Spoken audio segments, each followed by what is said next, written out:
আমি যুবকদেরকে অনুরোধ করি, ছোট ভাই, তোমরা এই 14, 15, 16 বছর 20 বছর বয়সে তোমরা কোনো মহিলার সাথে অবৈধ সম্পর্কে লিপ্ত হয়েও না। আমি অনুরোধ করলাম, তোমার জন্য আল্লাহ যে রিজিক রেখেছি তুমি পাবা ইনশাল্লাহ। আস্থা রাখো আল্লাহর প্রতি। আমি যুবতী আমার বোনদেরকে বলতে চাই, বোন, তুমি এই ছেলেদের সাথে তোমার চরিত্র নষ্ট করিও না।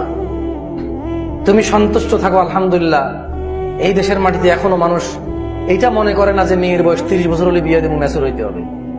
আলহামদুলিল্লাহ, তোমার একটু যখন তোমার যৌবন দেখা দেয়, তোমার বাবা মা তোমার জন্য ভালো সিদ্ধান্ত নিয়ে নেয় যে ওকে একটা ভালো দেখে ছেলে দেখে, স্মার্ট, গুড লুকিং, সম্ভ্রান্ত পরিবার, অর্থ সম্পদ আছে, দরিদ্র না, ফকির মিসকিন না, অ্যাটলিস্ট তোমার খাওয়া দাওয়া পোশাক আশাকের ব্যবস্থা করতে পারবে তোমার বাবা মা। তুমি একটু বড় হলে সে চিন্তা করে একটা তোমার জীবন সঙ্গীর জন্য ওরা কিন্তু তোমার জন্য সময় ব্যয় করে।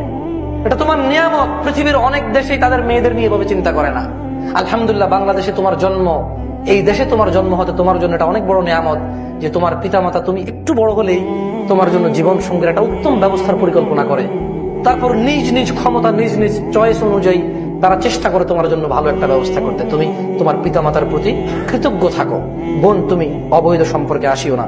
আকুলু কওলি হাযা ওয়াস্তাগফিরুল্লাহ লি ওয়া লিসাইরিল মুসলিমিনা ওয়াল মুমিনিন ফাস্তাগফিরুহু ইন্নাহু হুয়াল গফুরুর রহিম।